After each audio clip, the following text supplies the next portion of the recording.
Welcome, everyone. Sue Paulson here with Carmen Braga, one of my Magnificence Lab partners.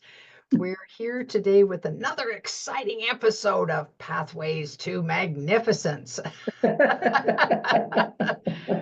Oh, it's starting to feel like fall. I don't know about you, Carmen, but I kind of get a little bit more energized in the fall. I don't know whether it's because of back to school or just what, but Mm, I like to dive in and learn more and embrace more and so on. So, yeah. Wes and I went and bought winter jackets yesterday oh, there because you go. we desperately needed them. And I bought this really fuzzy because I'm so tactile. I love anything that's soft. I just want to sit there and pet it. And they had at Mark's, they had this sweater, like it's more like a little outdoor jacket thing. But man, is it warm. It's almost like sheepskin. Ooh, But it's super soft. And I tried because I was actually thinking, well, this could be my new sweater inside because I'm cold all the time. sure. And I put it on last night and when I was sitting on the couch and I was like, it was on for about a minute and a half. And I was like, holy crap, this is way too hot for indoors. This is going to have to be my outdoor. So unless the heat goes off in your house, Uh-huh. you're doing outdoor wear. Yes. Good plan. It's surprising, isn't it? When I know sometimes I've tried something on in the summer in the store that's meant for fall or winter. And I'm Mhm. thinking, oh yeah, this feels nice. And then all of a sudden, it's so hot. Yep. Stop me. Yeah, we're not that cold yet. No, no, and we might not be. Who knows this year what's going to happen? But Well, that's the thing. We didn't get snow till after Christmas last year, so which is very unusual for here. yeah, it is. It is. Yeah. So for those of you watching the replay, we're in the not exactly the far north, but we're north enough that snow and cold is common in our neck of the woods. Mhm. But maybe we're going to have enough global warming that we'll go tropical here. Wouldn't that be cool? I think that's actually the way that it's going to end up because it was once. And Yep. that's the thing, millions of years ago, there was nobody around to witness it. But No. they had that on the news a few years back. They had found a big palm leaf in embedded in the ice in Alaska. So at one time that had been a tropical area. Sure. And so, things change. The earth shifts and changes just like we do. Just like we do. Yeah. Of course, here we are on this pathway to our own magnificence, and I'm thinking just with like all, the earth is on its way, yeah, even thinking more with magnificence. all my hot flashes, I've been experiencing global warming for many years. I can attest to a similar thing. All right, everyone. So today's topic is self-sabotage and other bits of hell. I love the title. Here we are with this quest to create heaven on earth, whatever that looks like for each of us. And I suspect it's a little bit different for each person because we all have different likes and things that we're passionate about and things that we want to do. But nonetheless, um, I think also hell can be a little bit similar too in how we experience it. So I thought that the idea of self-sabotage, which has kind of come up for me over the last little while, and Carmen, you and I have been talking about this in relation to the stories we tell ourselves. And so I thought we'd take a look at this whole realm of things. And I'm going to share my screen and let's get started with it and see what fascinating things we can come up with that will point us in the direction of how we get ourselves into this mess and how we get ourselves out. All right, so there's our, oh, let me just, you I want the slideshow.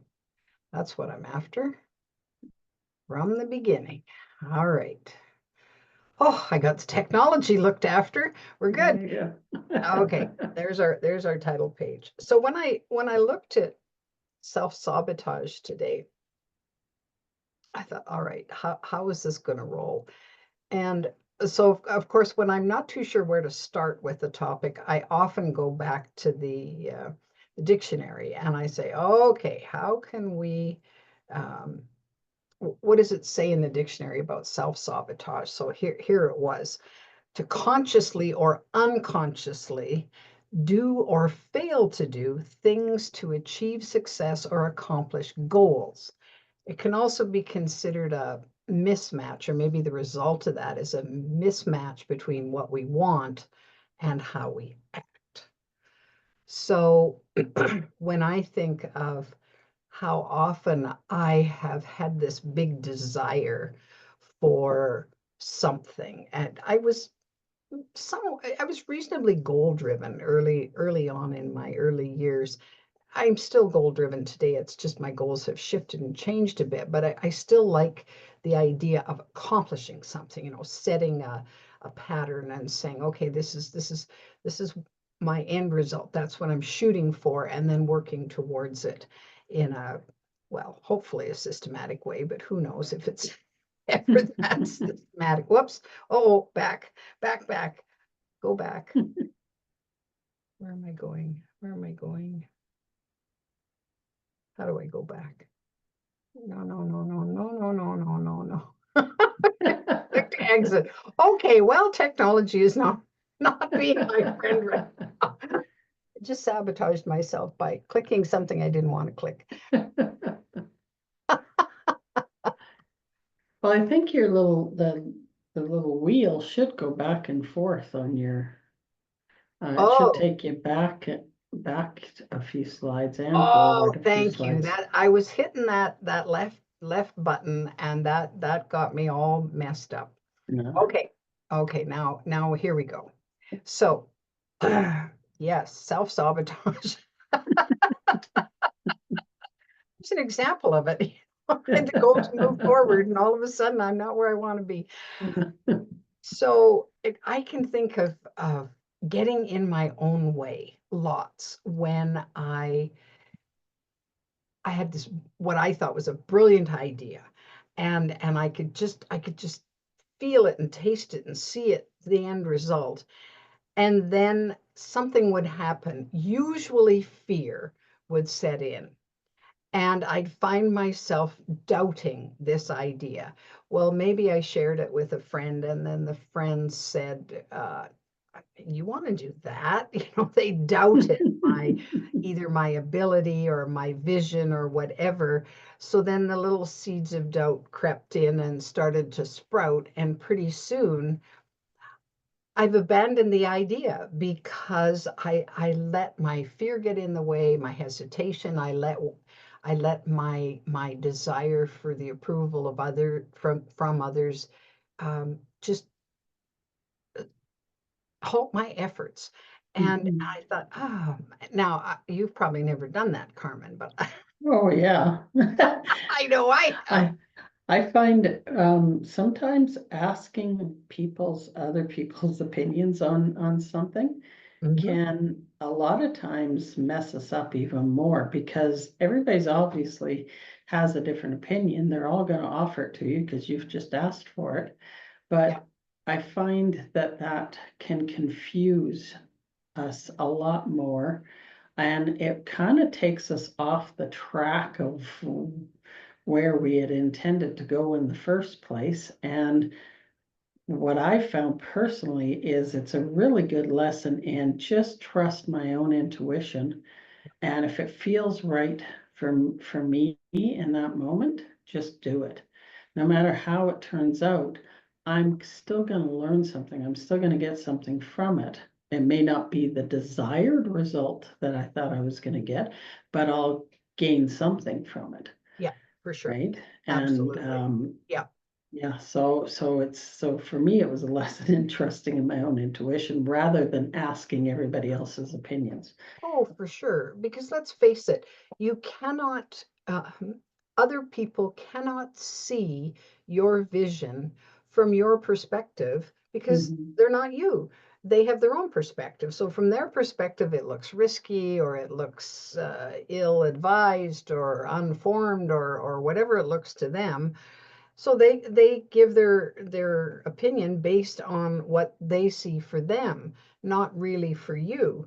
And so I think you're right. And there's lots of times when I was so excited about something. I wanted to say something so badly, but I learned over time that if it was still kind of half baked, I better just Mm. keep my lips buttoned Yeah, until until I'd started to put it into practice yeah, or taken the first few steps, and then it was kind of an fait accompli. Then if anybody said, "Oh well, I don't know, I don't think you should do that," oh, too late, I'm already doing it. yeah, yeah. So I have to trick Yep. myself into it. So as I was doing a little bit of research this afternoon about the types of self-sabotage, there were three that came up: behavior, mindsets, and patterns. Now, it was a cool little article I was reading about this, and they linked behavior and patterns together. They said we have patterns of behavior Mhm. that can cause us to sabotage ourselves, and they listed a few of them. And then the other thing they talked about was mindsets, which are defined as our commonly held attitudes, our perspectives. And I had this notion, and you can weigh in on this, Carmen, whether you feel this is a correct notion or not, that a lot of these mindsets get established from the beliefs that we come to hold from out of what we learn when we're growing up. What's your sense of Mhm. that? Yeah, absolutely. Our belief systems play, oh my gosh, probably one of the biggest roles in our lives. Um, it really sets us up for who we end up becoming and how we play out our lives, gives us what we call our perspectives, and our ways of looking at ourselves, at others, at things in life. It's yeah, our beliefs are huge, Sure. huge part of us. And I Oh, yeah, mean, we're very susceptible to what others think and say. We're very susceptible to the media, is probably one of the best examples I would think of how you can sabotage your isn't that things. right? Well, it's almost like it sets you up for failure. Like yeah, I'm thinking, my first thought came in with uh, New Year's Eve and making the uh, what is it called? I'm blanking. Oh, the That, oh, resolutions? yeah, resolution that Yep, I'm gonna go on a diet now, and I'm gonna yeah, lose weight and stuff. You yeah, know, we hold those mindsets, we hold those beliefs, because everybody else in the world is doing it, right? Everybody's doing the countdown, and oh, yeah, this is the moment, and it's gonna be a yeah. different year, and yada yada yada. Yeah, and we all know how well that works out. Well, and of course we have just come off a whole week of binging. Uh-huh. No, I mean, I I I crave soup and salad so badly once New Year's has come along. I can't wait for New Year's because I have so seriously indulged in Mhm. everything I don't normally eat most of the Mhm. rest of the year. And I'm going, oh man, I'm so full and I can't handle this anymore. Yeah. So, and of course, the chances are pretty good we get on the scale, we packed on a few pounds on top Oh of yeah. other pounds Yeah. that we never lost to begin with. I know Yeah. that's my story. So Yeah. then there's the big, when we look at um, the consciously part of this. So we consciously set a goal. Okay, I'm going to lose 10 pounds, or I'm going to shed 10 pounds, or whatever we say. Mhm. And then, of course, what happens is our behaviors, for some reason or other, don't quite match up with that desire. And the next thing we know, we set ourselves up for failure. And the stats bear us out. If you talk to the gym owners, for example, Mhm. well, their most active month of the year is January. Oh, absolutely. And people, relentless, they like 3 times a week or 4 times a week, they're going to the gym, going to the gym, going to the Mhm. gym, and maybe they're having smoothies and lettuce and getting away from junk food. Well, that lasts maybe a month. Yeah, And then what happens? yeah, Well, yeah, people power out and say, okay, yeah, and that's that kind of all or nothing mentality. And we realize this is not sustainable. This is yeah. not, Yeah. I can't go the distance on this because either somebody's birthday comes along and there's chocolate cake Mhm. or whatever. And you go, oh, well, just a little bit. I've been working so hard. I know for me, what sabotages me when I look at shedding pounds is I'm really good with my eating for a number of days, and I'm good with my exercising for a number of days. And then I get on the scale and I've lost, a couple of pounds and I'm woohoo and I'm Yeah, celebrating. What do I celebrate with? Something sweet. of course. Gotta reward yourself. Yeah, I reward myself with food, and usually food that I've been denying myself for the Yeah. last week. Well, oh boy, there's self-sabotage. And I do it consciously. It's not an unconscious thing. At one time, it was an unconscious thing. At one time, I didn't realize that that's what I was actually doing. Well, Mhm. now I know that it's a conscious thing. Do I still do it? Yep. Yeah, yeah. Well, it's that whole, what is Funny. that, risk and reward system or Risk and something like that, reward. That's you know? exactly right. I remember,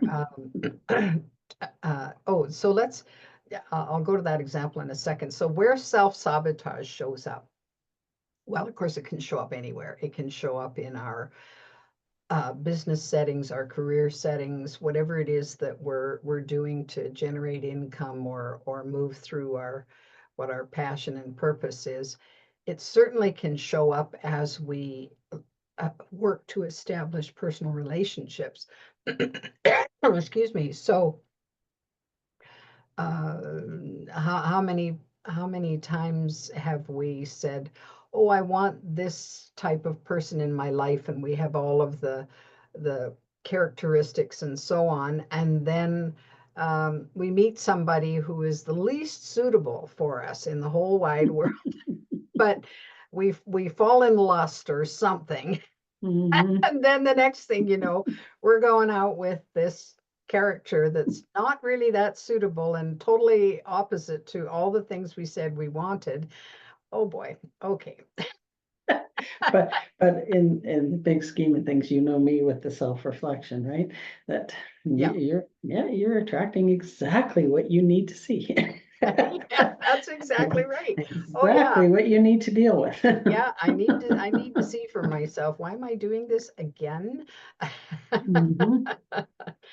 And of Yeah. course, certainly as we get older and come into our own sort of personhood where we have more power and so on, I think family dynamics play a huge role in self-sabotage, setting us up because we each have our distinct roles in the family. I was the eldest girl, and well, and in my birth family, I was the only girl Mhm. with three brothers and two younger and one older. So of course there I was placed being female in the 50s where your girls are meant to be homemakers and serving their men and families, and the role was pretty established, and so there was always this push pull as I was wanting to establish my own career and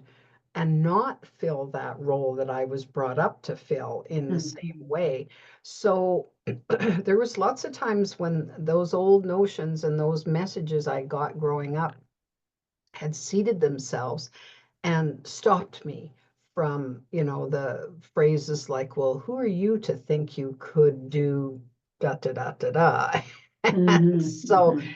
and of course, my family only saw me the way they saw me, and so they didn't even expect that I had more going on with me than what I believed I had. And so it was an interesting wrestle, the kind of back and forth stuff to get Mhm. through that. So these are all areas that we have plenty of opportunities to self-sabotage. Let's put it that way. Yeah, I was, well, I was just thinking, I wonder if, because I know we call it self-sabotage, but I was thinking, is it, maybe it's just that it's really things that we don't want to um, deal with or don't want to have in our lives or don't want to um,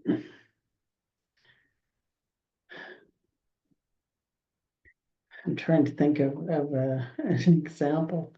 Um, like for, okay, sticking with the exercise thing. Okay, I don't like to exercise. Mm-hmm. So because that's my underlying belief, that's my not just a belief, it's the way that Preference. I am. I just, Yeah. that's my, yeah, I just don't like it. So Mm-hmm. every time I set forth to go that route, I will always put some kind of obstacle in my way to sabotage myself, to derail me from doing the very thing that I don't like to do. Sure. Does Yep. that make sense? Oh yeah, absolutely. Yeah. Well, sure. It's so important that we take our own likes and dislikes and preferences into consideration with this, because everybody says, "Oh, well, you need to be, you just need some motivation." Well, if you hate exercise, doesn't matter what uh the peach at the end of the Mhm. at the end of the day is the plum that you're after. Nothing is going to motivate you that much, probably, maybe Yeah. Yeah. temporarily, but Mhm. so and I know for me with exercise, what I discovered is I'm not your hardcore go to the gym kind of exerciser Mhm. person. Me neither.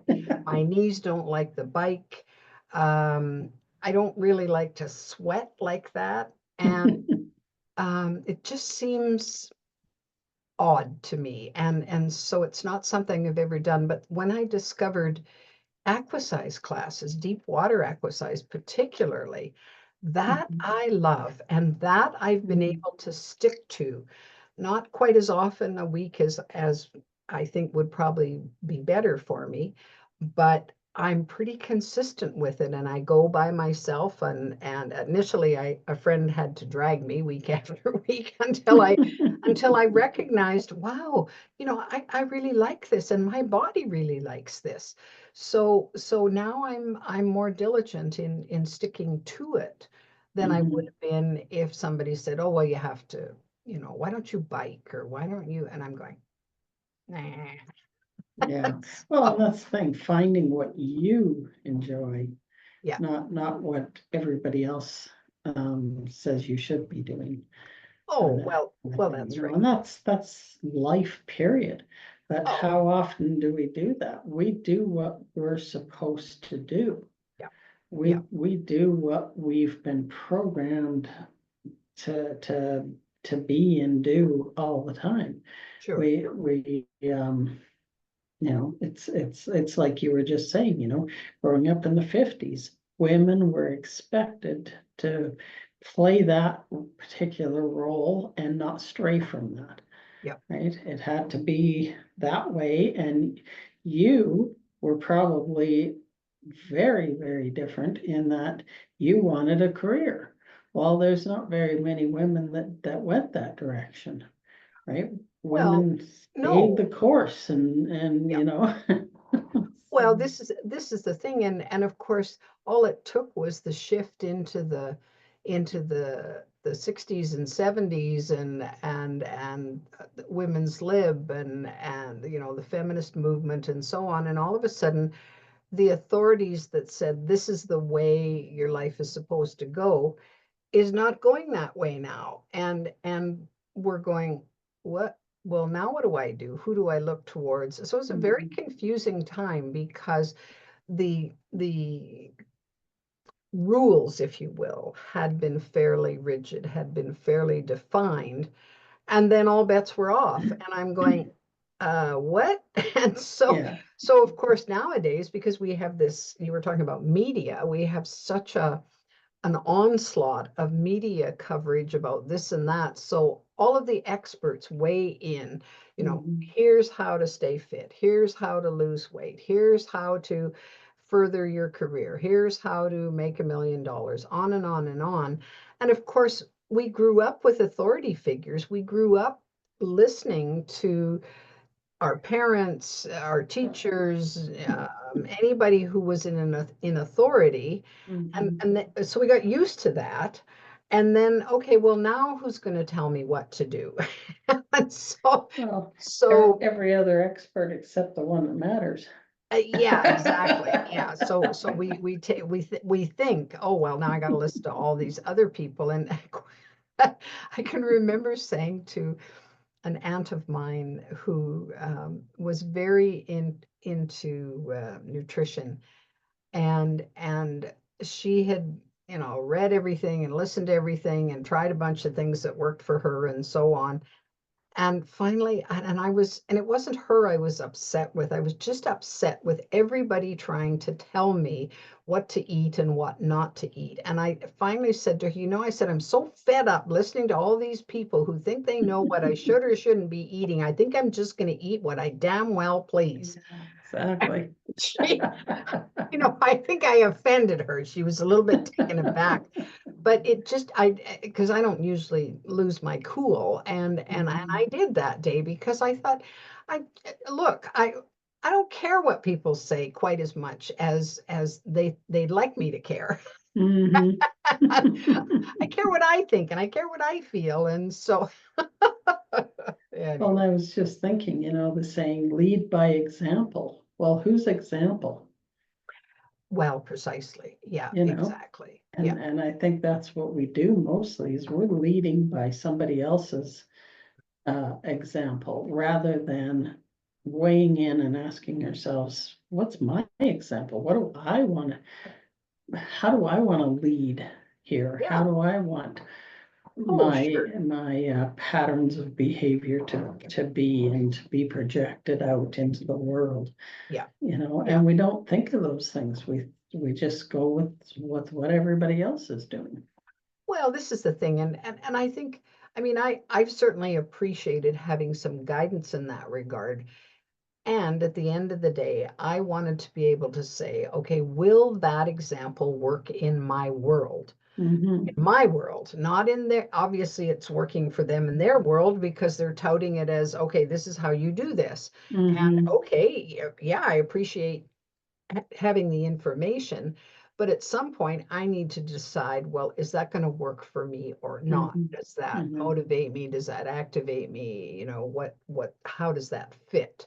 And if I think it will help me achieve my goals and get me to the next step, and it resonates with me, then yeah, I'm on board and I'm willing to give it a shot. But if it doesn't, then that internal distancing where you go, yeah, I'm gonna just back up a step or two Mhm. here. All right, well, let's take a little look at the when they combine the patterns with the behavior. So patterns of behavior. So we might have a phrase something like, I want to achieve whatever it is I want to achieve, but I keep doing this instead. So we could go back to weight loss. I want to shed some pounds, but I keep eating too many sweets. Mhm. And so there's that dissonance, that disconnect there in Mhm. what I want and what my big desire is, and how that's actually what my behavior is that's keeping me from getting what I want.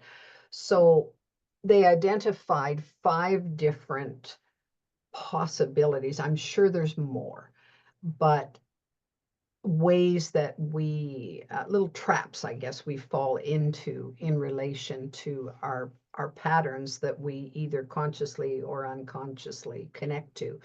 One of them is perfectionism, where and it can be linked to all or nothing thinking. So sometimes if we, well, I want this to be perfect, and we're so married to it turning out exactly the way we want, well, then the fear creeps in. Well, what if it's not perfect? Mhm. And if there's enough of that going on, then it's, oh, well, I won't even start then, because Yeah, if I can't see how to make it perfect, I'm not going to start. yeah. Well, I don't know about you, but there isn't really anything that I've started that was perfect right at the get-go. You know, No. if your perception of perfect is absolutely exactly the way I wanted it to turn out, well, I don't know who achieves that actually. You know, it Mhm. might be perfect in the moment, which means it's good enough. Yeah. And but at the outset, because we're experimenting and we don't know, then how do we know how it's going to be exactly? Mhm. And Yeah. and so we can sabotage ourselves by expecting perfection, and in the back of our heads, we know that that's an unrealistic perspective. Well, and I've done that. Yep, me too. Well, and again, it's my version of the word perfectionism, I guess. Like I was thinking when I was writing my book, all those years ago, I constantly kept sabotaging myself and putting the book down, putting it away and stuff, always thinking, well, there's better people out there. There's people that know more than me. This has already been said this Yep. way. I know I can say it that way, but they've said it really well this way. And I constantly did that. And I kept looking for that perfectionism in Yes. what I was putting forward. Um, but like I said, I mean, it's life where we like perfectionism, but life isn't like that. No. Life is kind of messy. And frankly, that's how we learn stuff, right? Yep. Is by going through the mud a few times. And and yeah, I mean, I had to at one point really surrender to that and say, okay, you know what? This is never going to be like that person's book. It's not meant to be like that person's book. I'm not that person, Yep. and had to surrender to that. Oh, sure. Um, Yep. but I think it's something a lot of people um, I want to say suffer with Mm-hmm. is Mm-hmm. that perfectionism thing because yeah, it can be really debilitating and it can be a huge form of self-sabotage because you can stop yourself before you even get out of the gate Yep. Yep. Oh, because absolutely. you Yeah, it's easy done, that's for sure. mhm, So we, well, if I can't have it exactly the way I want it, then I'm not going to have it at all. yeah, And so then maybe a brilliant idea gets shelved because, or a book that was meant to come out to the world is still sitting on the shelf because we mhm, stop ourselves for sure. So yeah, yeah, yeah. The number two I thought was kind of interesting. It was talking about lack of moderation. and mhm, and the as a self-sabotaging thing, meaning that we go all in, and like the exercise thing, there's, oh, we just give mhm, it and give it and give it and give it, and because we don't temper it with reality, with, well, does it fit for me to go to the gym 3 times a week? Well, it means I have to get up at 5 in the morning in order to be there. Normally, I don't have to get up till 7, and I can't sustain that. yeah, So the fact that we haven't taken enough things into consideration to see how it fits, and yeah, and we just want to, well, I'm just going to go for that brass ring and see what happens, and then all of a sudden we come up short in some ways, and we call a halt because can't achieve that level that Yeah. we so my mom used to say everything in moderation, and years Mhm. later I added including moderation. Yeah. because because there's sometimes when you just want 2 ice cream cones. Yeah. And I if you have like the how you think. capacity for it, why not? Yes. Yeah. So, Oh, yeah. oh dear. Number three, Well, running on empty. Well, how often do we do that? We get overcommitted, we push ourselves to the absolute limit and then beyond, to the point mhm, where there's nothing left in the tank. We have no more to give, but we keep giving because we're told that's the way you do it. Like push mhm. through it, just keep soldiering on, just, give it another go. And That's the no pain, no gain no pain, no mentality. gain. Oh boy, I'm not. I think there's a big difference between discomfort and pain. And Mhm, I've certainly worked with some healthcare professionals who have said to me that they will be thrilled the day that that whole no pain, no gain idea gets thrown out the window, because it's not mhm. actually accurate. Yeah. That when your body's, especially your body, if you're in pain Mhm. physically, your body can't cope with that. And Yeah. so it's one thing to have extra pressure. It's one thing to be a little uncomfortable because it's stretching you more than you thought you could. But if it tips over into pain, then you're causing harm to your body. Mhm, mhm, And the same thing, to your mind or to your energy level. Um, what is it that gets stressed? Adrenals, I think, get very mhm, stressed when we push and push and push, and especially the high stress lifestyles that most people live these days. There's a lot of people running on empty. I watch it with my kids who work and have, they're raising the girls, and they have social commitments, and they have other activity, and they just, and I look at them and it makes me tired just watching them. Never mind. And I used to do the same thing, but then there came a point when you just flop down and say, okay, I'm done. I got nothing here. I nothing left. And mhm. so the whole running on empty can really get in the way of what we most want to achieve. Well, we saw that. We were watching a program. It's people who are very competitive, and this particular one, it was like a cross country race kind of thing going on. And the one girl, she sprained her ankle, Mm, and she kept on going. And this is over mountain streams, rocks, slippery rocks kept wow. falling. Constantly. She was in so much pain she could barely walk, but she kept on pushing herself. Yep.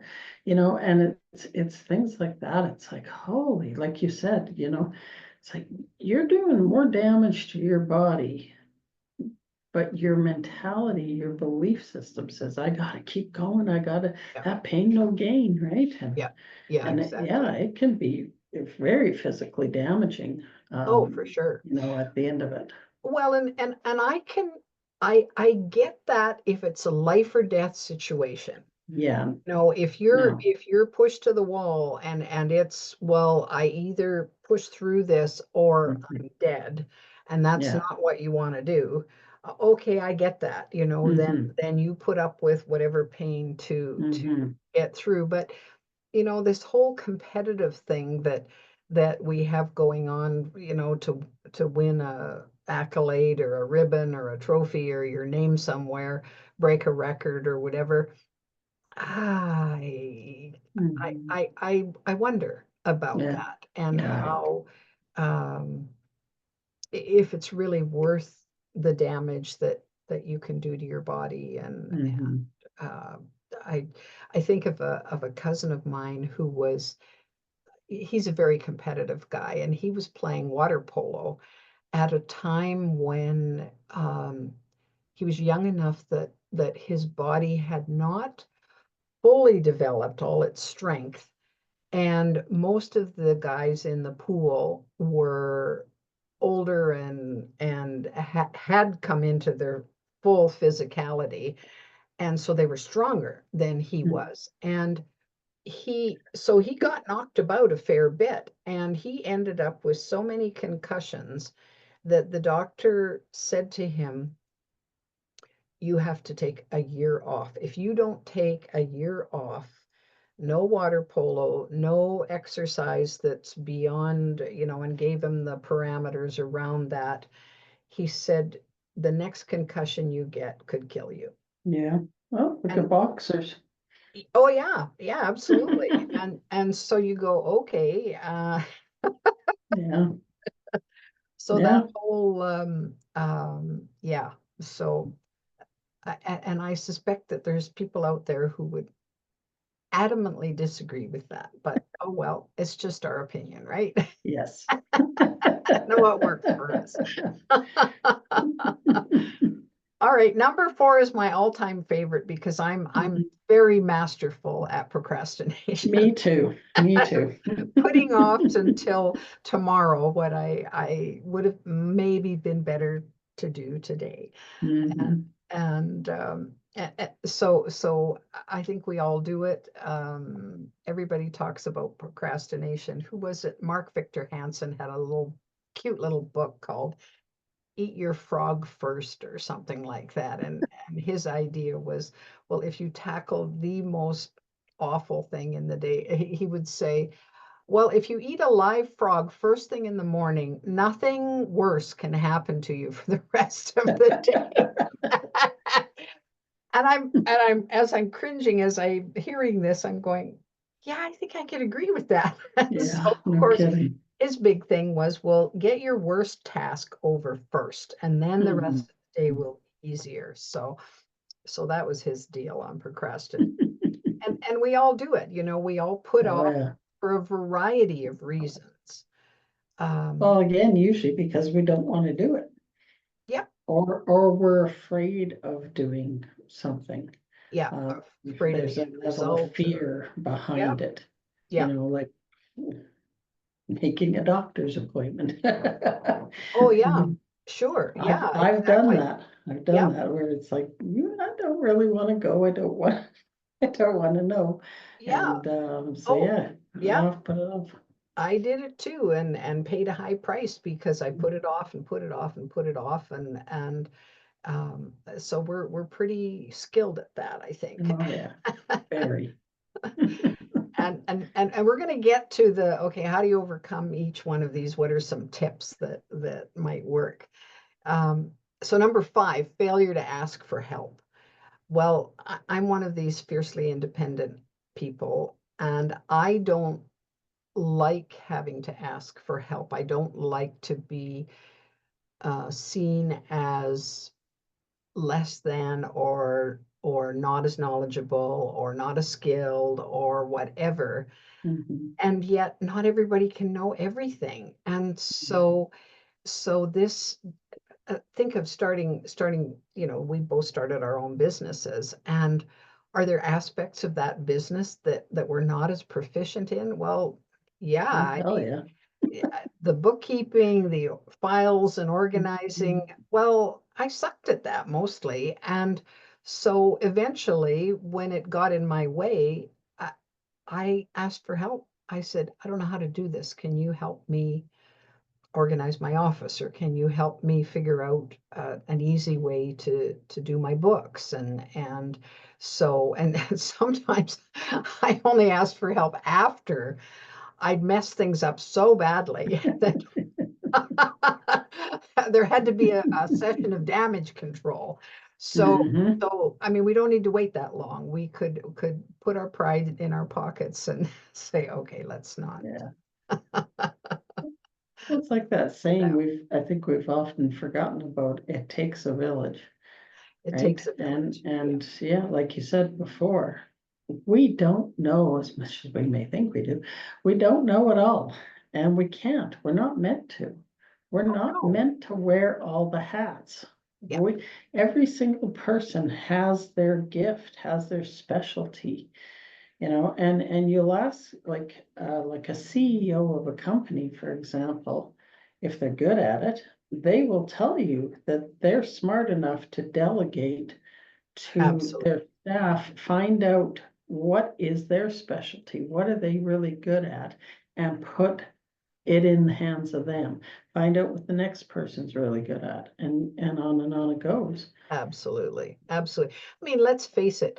No, nobody gets into business because they're passionate about quotes business. Mhm. They get into it because they're passionate about plumbing, or they're passionate about electricity, or they're passionate about cooking, or they're passionate about healing. They have a specialty, a niche, something Mhm. that says this is my passion in life. I really want to do this. Well, does that mean that when it comes to the business of all of that, that they have a clue what they're doing? Probably not. They might have No, some clue, yeah. but it's such a learning curve to say, well, there's this facet and that facet and that facet, and what about the marketing? And yeah, I Mhm. know how to write books. Do I know how to market my books to the best advantage? So I'm selling, millions of copies like J.K. Rowling or Neil Donald Walsh. Nope. I don't, Mhm. because I Mhm. haven't done it yet. Yeah. So, so I need to, and if I don't want to go to school to learn all of that myself, Mhm. then it only makes sense that I look for the professionals who say, oh, I can get you there. Yeah. I can help you cross that bridge, move that mountain, whatever it Yeah. takes. Well, And and you never know who you're gonna meet. Even that person may not know how to do the books, for example, but they have a friend who's brilliant at it, absolutely. and Yeah. that those connections, right? Oh, And for sure. Yeah. that's things Yeah. can grow into something beautiful. Oh, absolutely. Well, and that's one of our premises here in the lab, is that we're walking each other home, that stuff that I'll probably never know. And so we can share that information, and I can come to you and say, okay, Carmen, who do you know that does DTD? And you can come to me, same thing. And everybody else we know can weigh in, and pretty soon it's easy. We're Mhm. not stepping on our own hose and preventing us from moving forward, because we've opened up to possibilities that initially we didn't know existed. And Mhm. Mhm. yeah, I mean, it's too complex for people to think they could kind of do it on their own. And so then it slows down the progress you might want to make and Yeah. stops you from achieving. So, Well, and pretty, that's a good form of self-sabotage for me, because I get um where, okay, well, I gotta do the social media aspect. Well, I don't want to do that, yeah, or I don't know how to do it, and now I gotta learn it, and that takes forever. And I will sabotage myself very quickly because I just don't want to do these things. That's not my forte. It's not yeah, where I'm meant to be. yeah, Right, yeah, so absolutely. I will throw the proverbial monkey wrench into into the mix, and See, I yeah. can't do it. Technology let me down. Well, and that's the thing, and we do, right? We blame it on whatever. We blame it on the external circumstances instead of just saying, you know what, or like you said, asking for help Yeah, and saying, I can't do it all. I need help, no, that's right. Yeah, you know? oh, that's exactly right. Yeah. And how fascinating it is when we do put the word out and get the help that we need, how quickly all of these things just, I think back to years ago when I was putting the public speaking book together, and we decided to do uh, CD-ROM with the book that was going to have a series of video clips that would give extra insight into the book. They would have an actual visual that they could watch, to watch somebody Mhm. demonstrating how to do something or not do something. Well, I didn't have the foggiest clue how to do this. Did I know anything about filming a workshop? No. Mhm. I knew so little about it that that I wasn't even sure what questions to ask.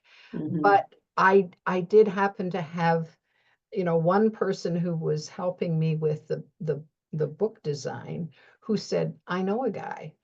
And so then I sat with that guy and I said, well, what do you got to offer? And how do we do this? And so it was just a series of questions that got asked and then answered. The next thing you know, we're doing a 2-day video shoot, and I have all these volunteers who weighed in and said, "Oh, we'll help. We'll help." And they Mhm. volunteered to be the audience, volunteered to do whatever I asked them to do.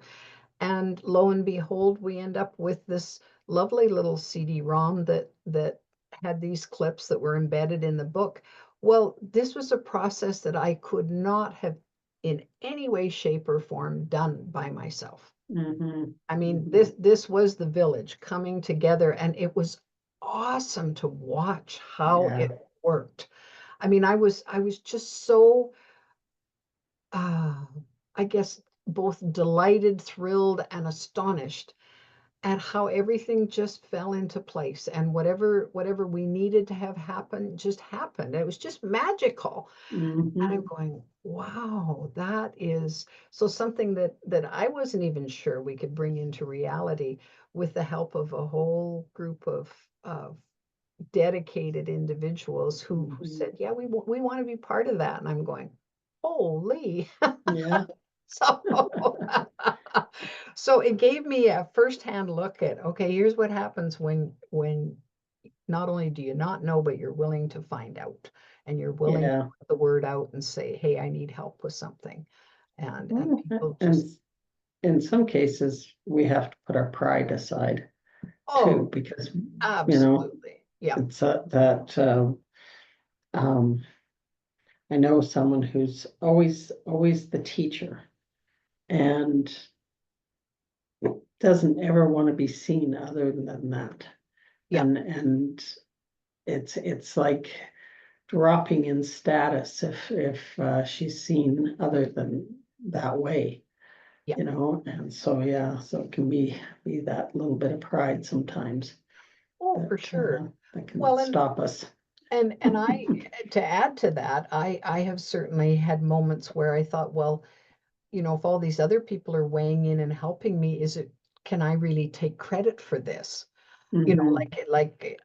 Is this a legitimate, well, of course it's legitimate. It was my idea. It was my project. My name's on the book. And I've given credit inside the book to all those who made it Hmm. possible. I mean, nobody does that alone anyway. Yeah. And so, but somebody takes charge of that to say, well, if I hadn't initiated it, if I hadn't come up with the idea and got help to bring it into being, well, it wouldn't be here. And Hmm. so yeah, I get to take credit for that initial start. And so I had to get over that. I had to get past that and say, of course I can take credit for doing this. Yes, it was Hmm. a team effort at the end of the day, and I was the leader because it was Hmm. my idea. Yep. Exactly. Okay. So let's look a little bit at mindset then. So mindset for me, I'm so curious about mindset because I think that our mindset or our perspective, I wonder how it gets established. Like, where does that come from? Where do we um, get to the point where we say, well, this is my mindset, this is my perspective, this is where I'm coming from? I I would say a lot of it's learned behavior. Learn Um, learn behavior, sure. mhm. Okay, so Yeah. tell me more about what that is for you. Um, well, for me personally, like when I looked at when I first started um, my journey into myself, basically, Mhm. 15 years ago, when I looked at my previous mindset and how I looked at myself, how I looked at life and everything, was very, very different from how I am now. But it was all learned behavior. It was everything that I had grown up with, that I had watched, that I had basically I said it was funny because at one point in my life, like I I I had a, didn't have the most close family. Sure. And I had done an exercise that my guides showed me in the beginning of my journey, was to write down the names of each person and what I really hated or disliked about them. Mhm. And then to do that mirror and look at this within myself. And when I did that, I could very clearly see, holy cow, I had the same, um, I was very similar, just there was different things. They may have been to a stronger degree something, Mhm. but I had those behaviors. I had those learned behaviors in me. So like I always call it programming, because to me that's how, from what is it, ages 0 to 9, Yeah. you're literally programmed with what it's just Oh, like a sure. computer, Of course. right? Yeah. And that to me is kind of what establishes that main mindset, I think, of how we look at ourselves, how we relate to ourselves, to others, to life. It's all very learned, it is that learned behavior.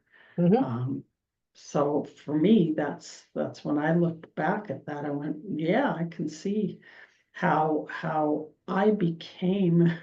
It was funny because this at that time, these were people that that I would say I didn't like very much, and yet I was looking at myself. Yeah. I didn't Oh, like sure. myself. I didn't like who I had become. I Hmm. didn't, and but that was my mindset of the time, Yeah. was, and theirs too. I mean, if going back and, to their parents and grandparents and on and on. I mean, when we take things back, we can clearly see how that learned behavior plays such a huge role in our lives. Oh, for sure. And isn't that part of the unconscious sabotaging that goes on? We don't know what we don't know in relation Mhm, to, well, why did that happen? Why did that blow up?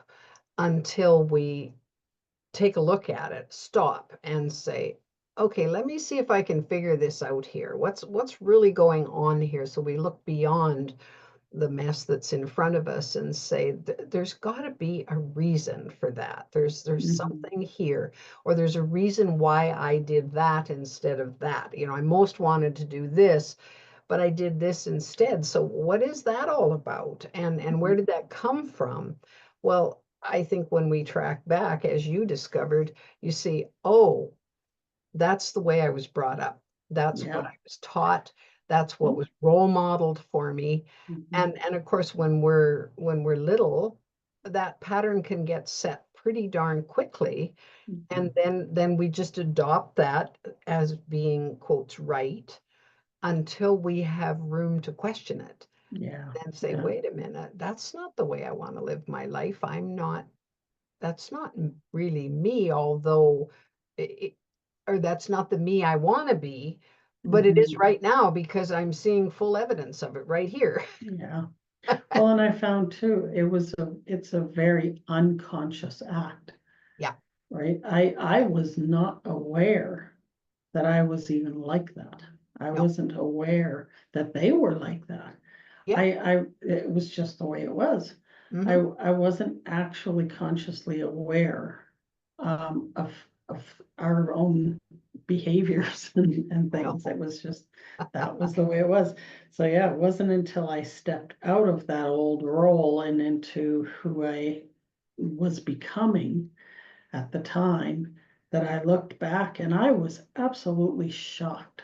I was shocked to see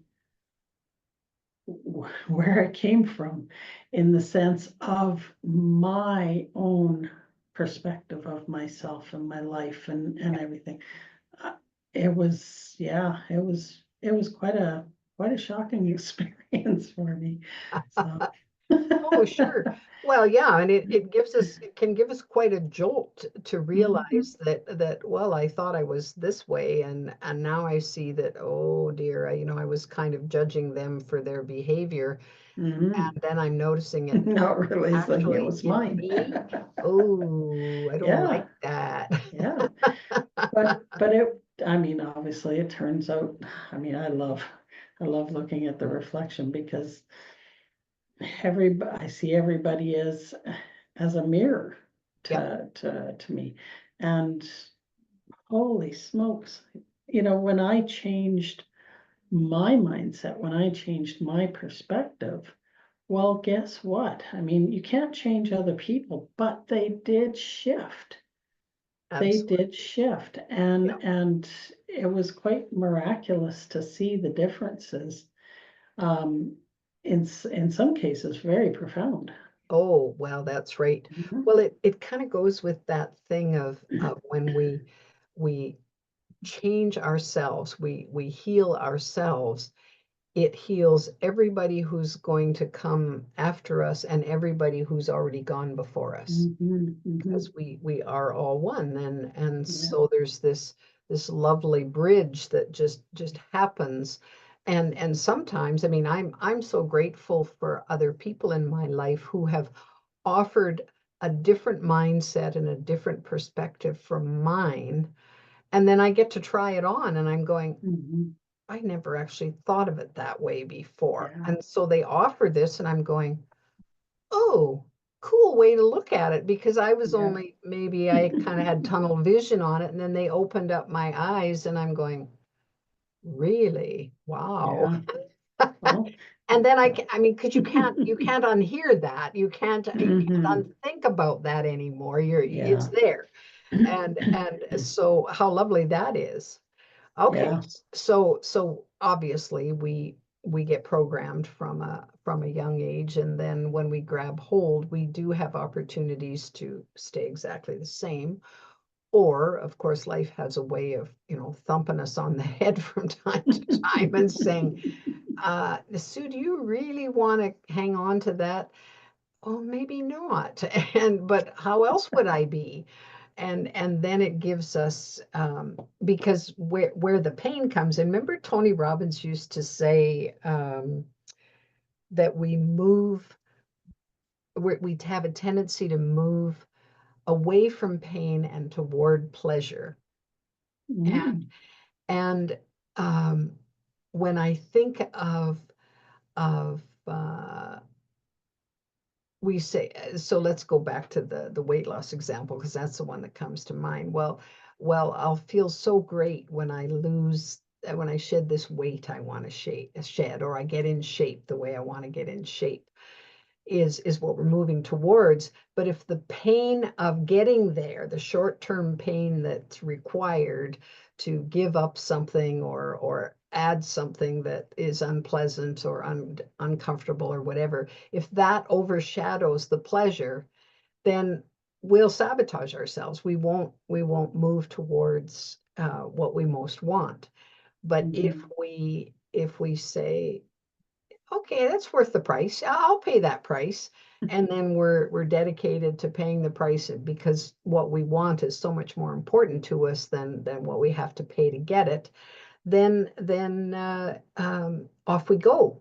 So our mindset is set differently than if we say, yeah, I'm pretty entrenched and pretty comfortable in where I'm at. So, don't make me get out of my comfort zone, because Yeah. Oh, and I see it as, you know, I think the large majority of the world is addicted to suffering mm-hmm. because that's all we've really ever known. Yeah.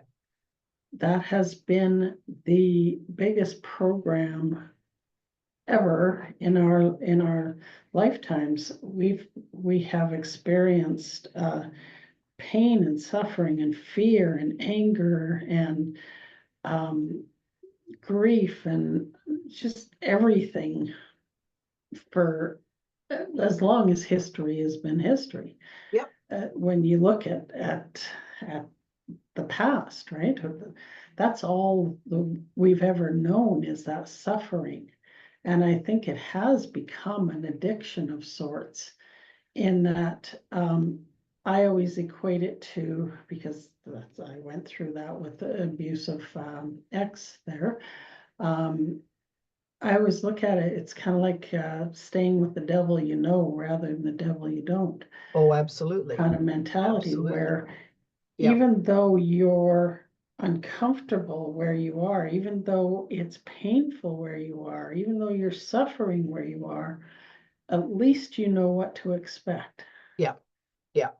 But when you step out of that, you're just like hanging off of a cliff. It's like you don't know what to expect anymore.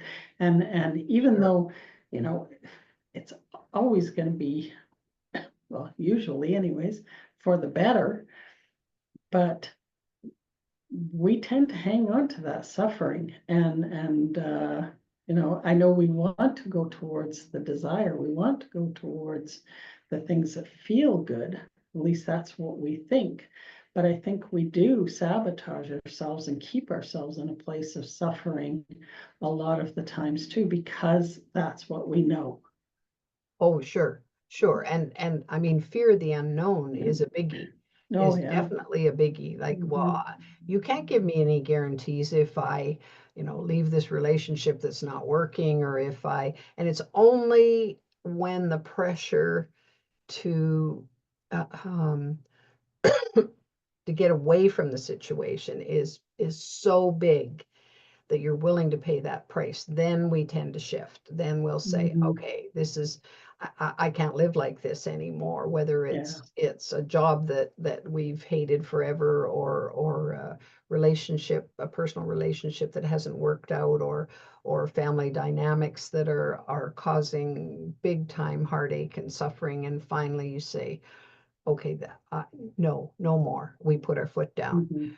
Well, and isn't it, So I was just going to say, Carmen, when you think of, we think of the Matrix, mhm. and how that plays out, where maybe we've been in victim mode for most of our lives, and we have this huge fear.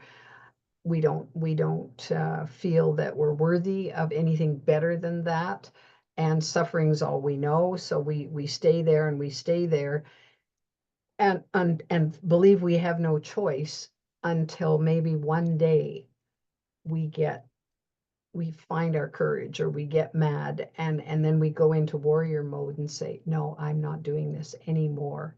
and Mhm. and but of course, in warrior mode, we still suffer because we don't feel we can trust anyone. Um, are We figure we got to have our sword out all the time. Mhm. So there's a level of suffering there. And I mean, you look at the eons of warring tribes throughout human history, that they didn't know anything more than just, well, if I'm gonna, it's survival of the fittest, it's the strongest are gonna survive, and so we have to constantly battle. So Mm. there's no notion of cooperation, or Mhm. Well, getting. we're seeing that playing out in the world right now, aren't we? Oh, well, that's right. I mean, it's not as violent as it used to be, but of course, because we have such a high level of communication around the world, it's pretty blatant what we do see. Well, yeah, like I'm thinking the wars that are going on right now, Yeah. Oh, yeah. especially one in particular that's been going on for thousands of years. Absolutely. And it's like Yeah. it's hard to see how how is this ever going to end if somebody doesn't isn't brave enough to wave a white flag at some point Yeah. and say, why the hell are we doing this? Why Yeah. do we keep hurting each other? Yeah. Why you know, it's kind of crazy. I Well, was yeah. And of course, I think part of it, as we've seen, is that when the conscious, because so much of that behavior is unconscious, like nobody Mhm. quite knows that this is actually what they're doing. And Mhm. then they become, enough people become conscious and say, wait a minute, this isn't right. Well, it takes a certain amount of courage for people to stand up for what they believe is right Mhm. and say something about it, and then take action and say, yeah, this is a cause that is so important that we want peace. And so then the peacemakers start coming out of the woodwork and say, no, no, put down your sword, let's not have these victims, let's not have these warriors, there's no need for that. Mhm. And I mean, that's my hope, is that eventually enough of us see that, and there's that tipping point, right, Mhm. where people say, "Ah, why are we fighting again?" Yeah. You have kids, I have kids, we worry about our kids, and why are we fighting? Yeah. Well, that's the thing. I've wondered, do you even know? Yeah. Oh, Yeah. well, this is the thing, because the conflict has been so age old that they've long lost. What was it, what was I thinking of, the feuds, so feuding in the, Mhm. you think of the feuds we would read about in the in the hillbilly country in the States, and there'd be stories about that, and what was the Hatfields and the McCoys. Yeah. They'd Yeah. long forgotten what even started the feud, but they were just so Mhm. generationally used to fighting each other Mhm. Mhm. until somebody said, why are we doing this again? Yeah. But by saying that, I was thinking, okay, we have same thing with sabotage though.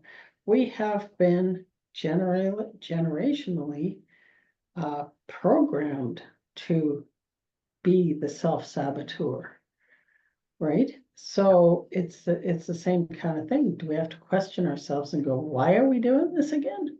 Oh, yeah.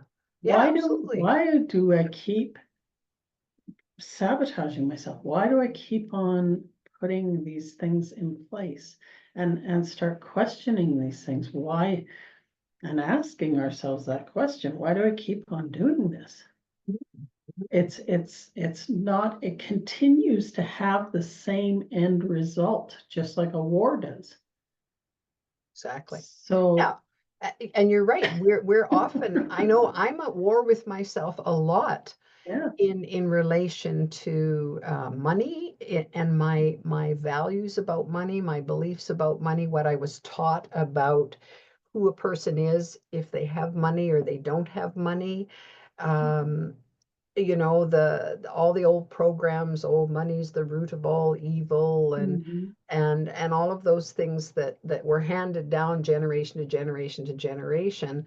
And even though I don't really believe most of that, it still can interfere with where I'm at, because I find myself, for example, thinking, well, so I would dearly love to make a lot of money before I decide to cash in my chips here. And I think I have time to do it still. Mhm. And yet there's a part of me that says, well, I wonder what my family will think if all of a sudden I started making lots of money. How would they view me? How would they, because they've only ever viewed me as this, person who has a relatively um, relatively big dose of starving artist syndrome. You're either a prince or a pauper, that's all. Yeah, yeah, that's right. There's You're a no in prince or a between. pauper. There's nothing in between.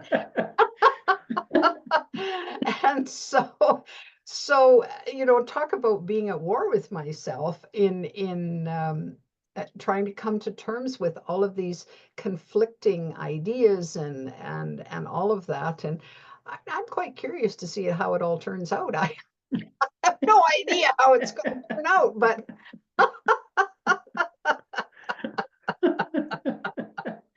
of course, Uh, I've spent, I don't really hang out too much in victim mode, and the odd time I'll go into warrior mode, but not that often. But I sure can easily fall down into survivor mode where I'm, oh, okay, this is good enough, and so I accept less than what I'm capable of, or less than what I feel I deserve, because of the fear of well, what will other people say, or I have my own, well, will that change me if I rise to the top of where I think I'm capable of going? How will Mhm. that change me, and will that change how people see me? And so it's an interesting challenge to sort that out. Mhm. And like I say, I'm quite curious to see how it's all going to turn. Yep. All Oh. right. So, okay, we're moving right along here, so I better finish my slides. So, if we want to foster a growth mindset, and these are just some basic ideas that when I researched, that popped out, looking at effort. Of course, we can apply effort that sabotages us, or we can apply a more useful kind of effort that relates to our thoughts or ideas and our behaviors, that say, well, that's a more useful application of my time, rather than hanging out in fear, or whatever. So I think if we want a growth mindset, then we look at, okay, how are we using our effort and is it in a positive way? um, when we face challenges, then are we likely to embrace and persevere through our challenges rather than shying away from them? I can think of times in my life when the challenges seemed so overwhelming. All I wanted to do was just get out of there, and Mhm. or I'd freeze because it just seemed too daunting. Yeah. Well, if we say, no, no, I'm up for this challenge. I'm going to persevere regardless of what roadblocks I might hit, and so on. So it's that shift in the way we view things. Of course, using mistakes as learning tools, instead of saying, oh, well, that didn't work, and that didn't work, and that didn't work, and that didn't work, and so I guess nothing's going to work, and so I just won't do anything anymore. Instead of saying, well, that sort of got what I wanted. So what if I tweak it here and tweak it there, or that generated a new idea that I didn't have before I started this, even though that didn't work out, this might. And Mhm. so it's that willingness to use the mistakes as stepping stone. The I mean, let's face it, we know life is an experiment, and lots of our experiments just blow up in our faces or fizzle. And so we're looking for them to say, okay, well, what about the next and the next and the next?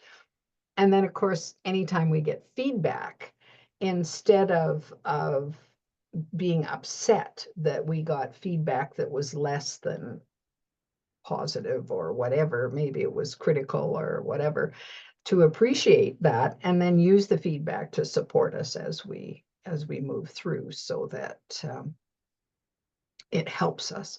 So in looking at shifting our mindset, and of course, a lot of this hinges so much on becoming conscious, Mhm. allowing yourself to be aware of just exactly what's going on. And then when it comes to looking at changing our behavior patterns, I think this is the tricky one. Changing behavior patterns is it's not for the faint of heart, because That's true. when it comes to the whole perfectionist mindset, well, one starting point, so these I would say would be small steps. You could look at saying, well, if I just adopt the role of experimenter and say, well, it's just an experiment anyway. I have no idea how it's going to turn out, but I'm willing to do the first experiment and see what happens, and then assess that, and then maybe if it's worth it, I'll do another experiment. And on the road to eventually, I mean, you think of Edison, and what did they say? He did at least 1,000 experiments that did not result in electricity in the Mhm. light bulb. Well, I'm not sure I'd had the patience for that many, but But he just, oh, well, I know that didn't work. Oh, well, I know that didn't work. Oh, well, I know that didn't work. And just kept doing it. And then eventually, between him and a whole bunch of other people who were also doing similar trials and errors and so on, then eureka, they got it. And Mhm. so well, did they start out? All they had was a belief that this would work, and Mhm. and they just kept testing it out. So I think that's one way of getting through or around that perfectionistic, oh well, if it's not going to be perfect, I'm not even going to entertain it and stop the process. Um, so we talked a little bit about lack of moderation. Well, if the idea of going all in stops you in your tracks, better to pick just one small step forward and start with that and say, well, what if I just did this much? And I remember Esther Hicks talking about uh, getting started with something and how she said she had this pile of paperwork that she needed to tackle, and it got to the point where she just couldn't put it off anymore. She'd been really procrastinating. And so she said, so then I spent a day getting ready to think about doing something about this paperwork.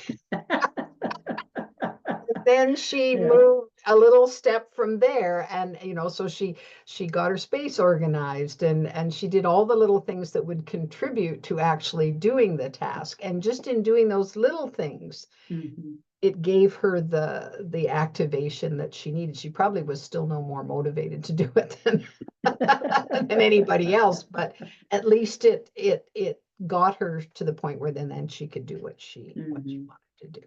So the whole running on empty thing, man, sleep is a big one here. Managing our energy and that consistent self-care. I mean, at what point do we serve by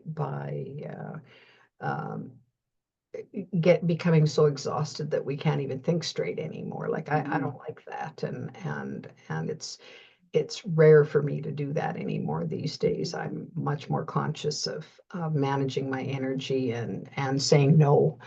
when I know it's too much. Yeah. So, and you probably found the same, Carmen. Mhm. Mhm. Yeah. Yeah.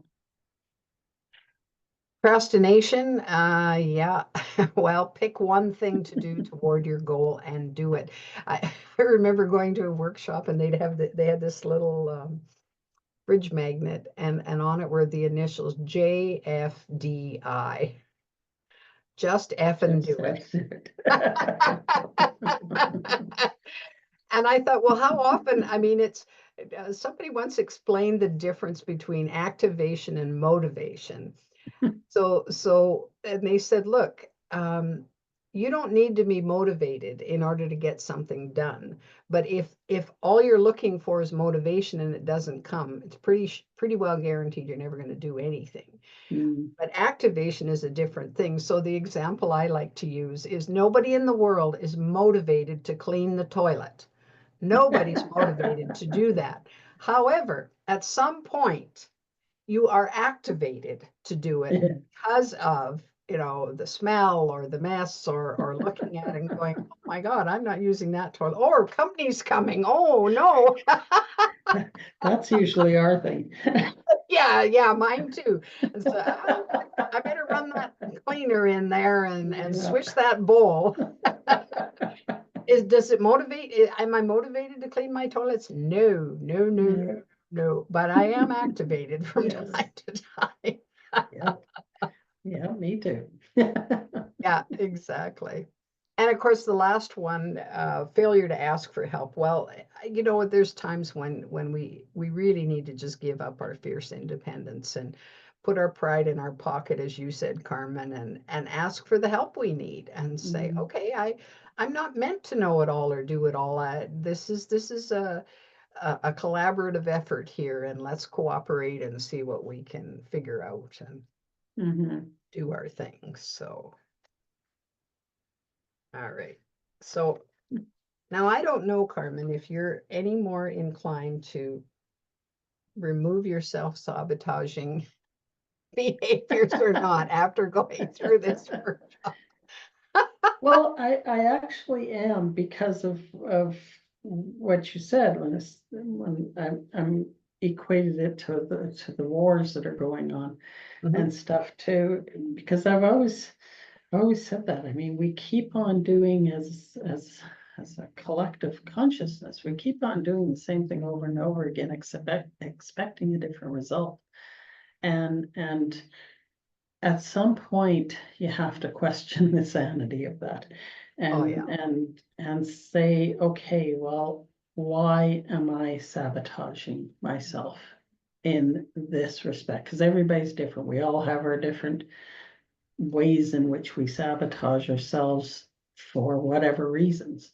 So it's to look at those reasons, your own reasons, or like I said, just pick one reason, because I think I'm a serial saboteur where, Me too. I have several. So, so yeah, just pick one and look at it and go, okay, do I want to keep on repeating this over and over again with that expectation of getting a different result? Or do I just want to jump in and say, you know what, I want to stop the war? Yeah. Because at the end of the day, it is like it's a tug of war between yourself. Oh yeah. Um, that we're constantly, okay, I'm gonna do it now, and then you pull back, and then you give yourself shit, and then you think of yourself as a failure, and da da da da, and back and forth it goes, and it's a miserable existence, Oh yeah. and you know, There's the bits of hell, right? yeah, There's exactly, the bits of hell. exactly, Yep. exactly. Yep. And I'm similar. We're like two peas in a pod in that regard, Carmen, because I find myself um, wanting to be big and yet playing small. Yeah. And I mean, obviously, I'm getting a payoff for playing small, or I wouldn't keep doing it. But Hmm. at some point, I want to look at it and say, is that payoff really worth it now? Am I Hmm. still, is it just habitual that, oh, well, I get this little payoff and so I'll continue playing small? Is that really what I want out of life? Do I want to have on my tombstone, she wanted to be bigger, but she just kept playing small. Yeah. Well, no, It's too late now. I don't want to be known for that, quite honestly. As I think about it in this moment, I don't Yeah, want to be known for that. I want to, she struggled all her life to play big and she got there. yeah, That's what yeah, yeah. I I'd remember, rather that. I remember Dan saying when I went to him several years ago, and he said he was talking about my last lifetime. He says, "You almost got there. You were so close. You almost got there, and then you died." And I was like, "Damn it! I can't let that happen again. Yeah, that's right. I gotta figure this out this time." Yeah. Well, and Because that's, that'll really piss me off if I do it yeah, again. yeah, me too. Absolutely. So, so on that note, for everyone, I think it's good for us to explore what's in our way. If we're looking at creating heaven on earth, if we're looking at really opening to our own magnificence, well, the price of opening to our magnificence is letting go of anything that isn't that. Mhm. And self-sabotage, I think, is one of those things that I'm magnificent at self-sabotaging. Well, I don't want to be magnificent at that anymore. I've learned all of that, and it's Mhm. not serving me in the way I'd like now. And so each of you watching or listening has an opportunity to say, okay, what about me? Where do I stand in all of this? And Mhm. how am I going to carry on? Well, Carmen, this has been a delight to have you weigh in on this conversation, and Oh, thank you. I'm not No, I sure enjoyed it. what we solved, but I know I have a different perspective than I Yeah, had coming I in, do too. Yeah. just talking it out loud. So Mhm. the next workshop comes, just a reminder to everyone that we do this free online workshop once a month. Well, it's not free because you're investing your time, but there's no money changing hands here. Unless, of course, you want to make a donation, in which case I'm open. I'm game. But having said that, 90 minutes, the next one. So it's the first Tuesday of every month. So the next one is Tuesday, November the 5th. And I thought what we might do for the next one, we haven't really talked a lot about passion and purpose, which I think is one of those pillars, one of those foundational pieces in moving forward in our lives and creating our own heaven on earth, to start identifying, well, what is our passion and what is our purpose? So Mhm. I think that's where we're going to go next month, is to Okay. play with that and see what comes out of that focus, and see if it helps um, motivate us a little bit Mhm. to leave our self-sabotaging behaviors behind and adopt some new behaviors that are going to serve us in a way to Yeah, get us where we want to go. So, exactly. all right, everyone, you know you are magnificent enough to have all that you want on earth that comes from heaven, the love, the magnificence, and we'll look forward to seeing you next time. See you. Bye for now.